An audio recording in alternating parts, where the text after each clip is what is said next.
Hello and welcome to episode 53 of the Wine Educate podcast.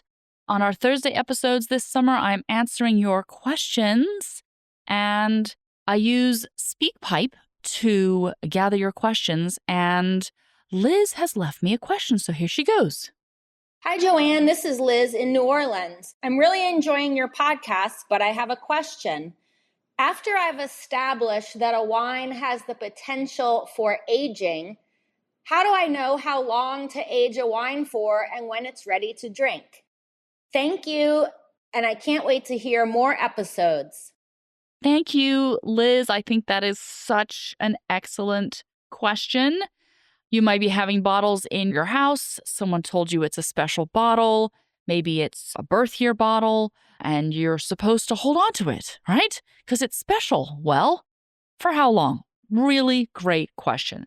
Before I dive into that, I'm just going to preface it by saying that the majority of wines that are made, like over 90% of them, are not made to age at all.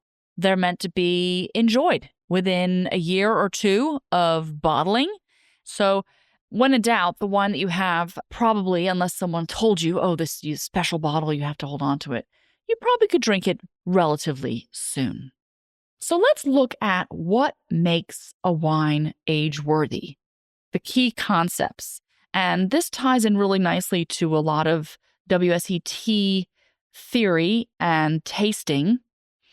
The key components of a wine that could give a wine the potential for aging are things like acidity. Acidity is preservative. It keeps the wine fresh. Tannin acts as a natural preservative in reds.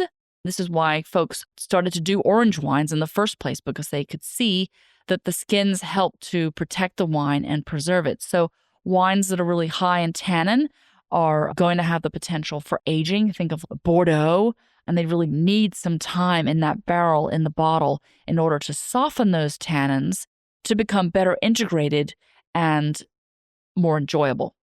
Sugar is a big one. And wines like Sauternes and Tokaji, they can age for so long. All that sugar will preserve the wine and enable it to develop all sorts of really interesting tertiary aromas and flavors for decades. But it's not just the structure, it's also the flavor and the quality of the flavor. So a wine with a lot of concentration of flavor, it's got a lot going on to begin with. Because quite frankly, if a wine isn't really interesting or doesn't have a lot going on when it's young, it's not like it's going to magically improve. I think there's very few examples of that, maybe like a Hunter Valley Semillon. Apparently that does improve in the bottle. But for the majority of wines, if it's not got it going on when it's youthful, it's not going to improve with age. It should be drank when it's young. And complexity. Does it have a lot of different aromas and flavors? So it's complex to begin with, and it's going to continue to be complex, maybe develop more complexity as the tertiary aromas and flavors develop.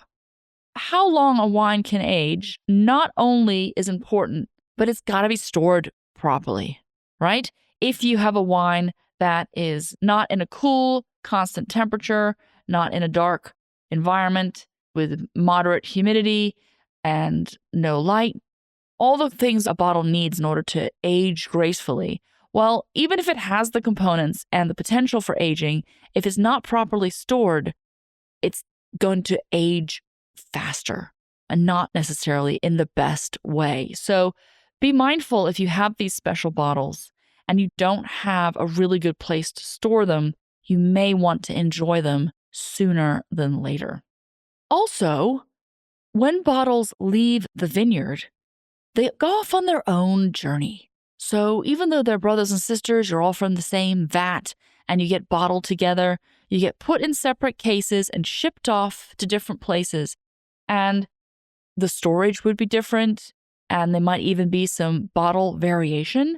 And the older a wine gets, the more it kind of goes off that path of how similar it used to taste to its other brothers and sisters in the case. So just because one of your friends says, oh, this bottle is over the hill, it's terrible, your bottle might be doing a little better depending on how it was stored.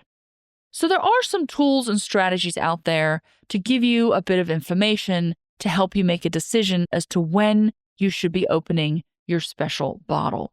There are websites like CellarTracker and Wine-Searcher, and you can see other collectors, other wine lovers in the community there that will have the same bottle as you. Must match it up with the vintage too, right? Vintage is important. Same bottle, same vintage. And you can see their notes. Oh, maybe they cracked it open within the last 6 months and said, this wine is drinking beautifully.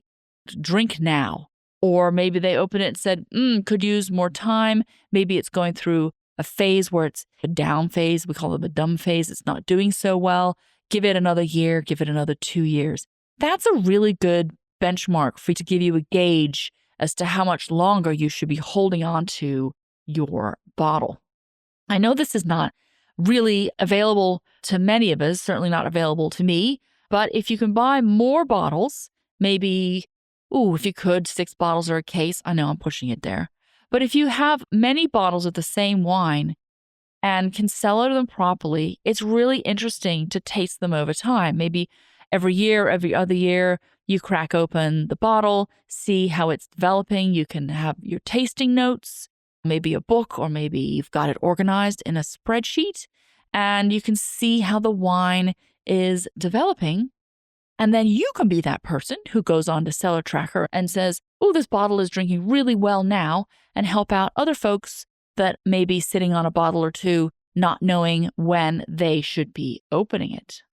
But honestly, there's no absolute perfect time. There's no sort of aha moment and the skies will part and the wine gods will come down and tell you, today is the day you drink your bottle.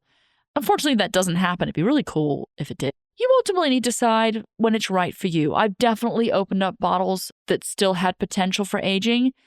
I used to have a 6-pack of 96 Ceylon. Well, that's all gone. I drank all of it. I'm not sorry. I remember the bottles that I opened for my friends for special occasions. Really enjoyed it. Are those wines still have potential for aging? Yes, they absolutely do. But I drank them anyway. And you have to decide when the right moment for you is to open that special bottle. Liz, I hope you found that to be useful. You know I'm always here for you if you want to open any of your special bottles. I'll help you drink them. I'm good for that. But I really appreciate your question. It was a great question. And if any of you have a question and want to leave it for me, the link to the SpeakPipe is in the newsletter. If you don't already get the newsletter, go to wineeducate.com and click on the newsletter sign up button. I would really love to hear from you guys. I love getting these questions. All right. Have a wonderful weekend.